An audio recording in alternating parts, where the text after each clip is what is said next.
महिलाएं नागा साधु कैसे बनती हैं? कितना कठिन होता है ये प्रोसेस और क्यों आजकल लड़कियां साधु बनती जा रही हैं? और लोग कैसे मगरमच्छ की खेती कर करोड़ों कमा रहे हैं? और इसी वजह से जल्द ही खत्म होंगे मगरमच्छ। और इजराइल की एक ऐसी सिंगर जिसे देखकर आप भी उनके दीवाने हो जाएंगे। और क्या सच में पिराना मछली इतनी खतरनाक होती है जितना उन्हें टीवी और फिल्मों में दिखाया जाता है? और सुनील शेट्टी ने क्या किया था कि लोग आज भी इनकी तारीफ करते हैं? और इस बंदे को रेगिस्तान का शेर क्यों कहा जाता है? जानेंगे इन सभी सवालों के जवाब और कई मजेदार फैक्ट्स के बारे में। बस आप वीडियो के अंत तक बने रहिए। नंबर 1, आजकल सोशल मीडिया पर लोग इजराइल की मॉडल्स को काफी पसंद कर रहे हैं। अन्ना जाक एक इजरायली मॉडल और सिंगर है। ऐना ने बहुत ही कम उम्र से ही सिंगिंग शुरू कर दी थी। 2017 में जब वो मात्र 16 वर्ष की थी तब उन्होंने अपना पहला सॉन्ग मनी मनी लॉन्च किया था। उस गाने को यूट्यूब पर काफी पसंद किया गया, जिसके बाद उन्होंने माई लव और बैंग बैंग जैसे गानों के जरिए वाहवाही बटोरी। सोशल मीडिया पर उनके गाने हिट होने लगे। इसके बाद लोगों ने उन्हें इंस्टाग्राम और टिकटॉक पर फॉलो करना शुरू किया।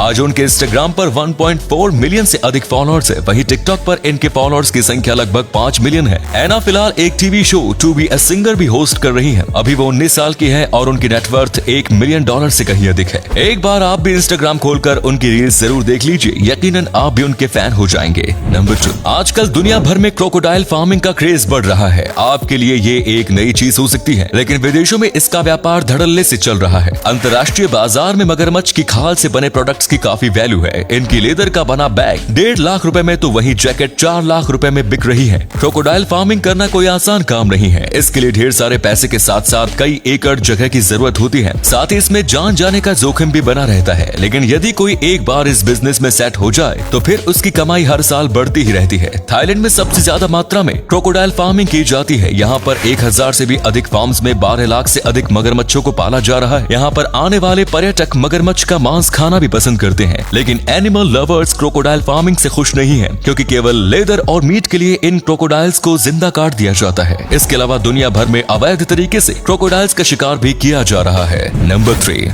अक्सर फिल्मों में दिखाया जाता है कि पिराना नाम की मछली बहुत ही खौफनाक होती है, जो किसी भी इंसान के शरीर को चंद सेकंड में ही नोच नोच कर खत्म कर देती है। लेकिन असल में पिराना इतनी खतरनाक भी नहीं होती जितना उन्हें टीवी और फिल्मों में दिखाया जाता है। दुनिया भर में पिराना के 30 से अधिक प्रजातियों की खोज की जा चुकी है। कहा जाता है कि जिस नदी में पिराना मछली होती है वहाँ धीरे धीरे अन्य सभी मछलियाँ खत्म हो जाती हैं। लेकिन इन सब बातों में पूरी तरह सच्चाई नहीं है। पिराना मछली अधिकतर अपने से छोटी आकार वाली मछलियों का ही शिकार करती है। इनमें सबसे घातक रेड पिराना, ब्लैक पिराना और सैन फ्रांसिस्को पिराना होती है। पिराना मछली की बाइट पावर अपने शरीर से 30 गुना अधिक होती है, जो अन्य किसी भी समुद्री जीव के मुकाबले काफी ज्यादा है। पिराना मछलियाँ इंसानों के लिए इतनी ज्यादा घातक नहीं मानी जाती। इसके अलावा वो जैगुआर को भी ज्यादा कुछ नहीं कहती। यदि आप पिराना के आसपास शांति से रहेंगे तो वो भी आपको कुछ नहीं कहेगी। इसलिए जैगुआर आराम से पानी के अंदर अपना शिकार ढूंढ लेता है, क्योंकि वो बिल्कुल हलचल नहीं करता। नंबर 4, कुंभ मेले में नागा साधु सबसे मुख्य आकर्षण का केंद्र रहते हैं। लेकिन क्या आपने सोचा है कि महिलाएं नागा साधु कैसी बनती हैं? महिलाओं का नागा साधु का जीवन बहुत कठिनाइयों से भरा होता है। उन्हें रोजाना ब्रह्म मुहूर्त में उठकर कठोर परिश्रम करना होता है। लेकिन इन सब से पहले उन्हें इससे भी कठिन परीक्षा से होकर गुजरना पड़ता है। नागा साधु बनने के लिए महिला को 6 से 12 साल तक सख्त ब्रह्मचर्य का पालन करना होता है। उन्हें अपना घर परिवार सब कुछ त्यागना होता है। साथ ही उन्हें अपनी वेशभूषा का त्याग करना होता है और केवल एक वस्त्र को स्वीकार करना होता है। हालांकि नागा साधु बनने के बावजूद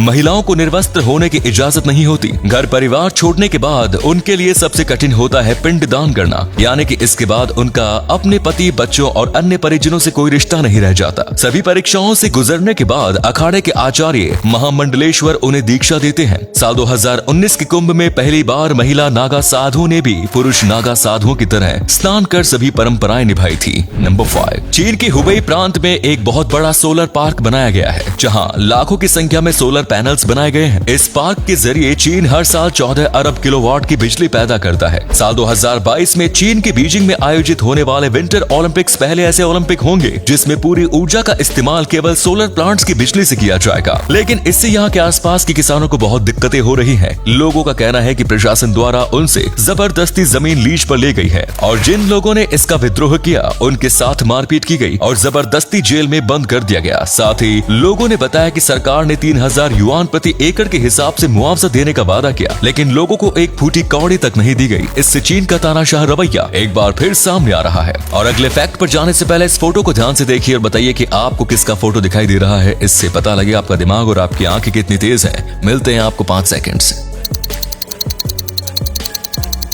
नंबर 6, बॉलीवुड इंडस्ट्री में कई ऐसे सुपरस्टार्स हैं जो अपनी रियल लाइफ में भी हीरो हैं। सुनील शेट्टी भी अपनी रियल लाइफ में किसी हीरो से कम नहीं है। सन 1996 में मुंबई के रेड लाइट एरिया में एक रेड पड़ी थी। यहाँ से 456 लड़कियों को छुड़ाया गया, जिनमें से 128 लड़कियां नेपाली थी। जब सभी लड़कियों को उनके घर भेजा जा रहा था तो इन नेपाली लड़कियों के पास ना तो घर जाने के पैसे थे और ना ही कोई नागरिकता का प्रमाण। जब ये बात सुनील शेट्टी को पता लगी तो वो मदद के लिए आगे आए और एक प्लेन की मदद से सभी लड़कियों को नेपाल पहुंचाया। पिछले 24 सालों से उन्होंने ये बात किसी को नहीं बताई। हाल ही में एक महिला ने इस बात का खुलासा किया जो उन 128 महिलाओं में शामिल थी। सुनील शेट्टी के इस नेक काम के लिए एक लाइक बनता है। नंबर 7, महाराष्ट्र में एक पिता ने अपने बेटे की जिद पूरी करने के लिए कबाड़ की मदद से जीप बना डाली। उन्होंने ये जीप केवल लोहे के कबाड़ से तैयार की है, जिसे बनाने में कुल 60,000 रुपए की लागत आई। ये आम गाड़ियों से अलग किक से स्टार्ट होती है। हालांकि सड़क पर ये गाड़ी चलाना वैध नहीं है। सोशल मीडिया पर इस गाड़ी की वीडियो वायरल होने के बाद आनंद महिंद्रा ने पिता की तारीफ की। साथ ही वे इस जीप से इतने प्रभावित हुए कि खुश होकर एक बोलेरो कार गिफ्ट में देने का ऐलान कर दिया। नंबर 8, अब हम आपको एक ऐसे योद्धा के बारे में बताएंगे जिन्हें लायन ऑफ डेजर्ट यानी रेगिस्तान का शेर भी कहा जाता है। ये कहानी है लीबिया के रहने वाले उमर अल मुख्तियार की। सन 1911 में लीबिया के ऊपर इटली ने हमला कर दिया था। इसके बाद इटली से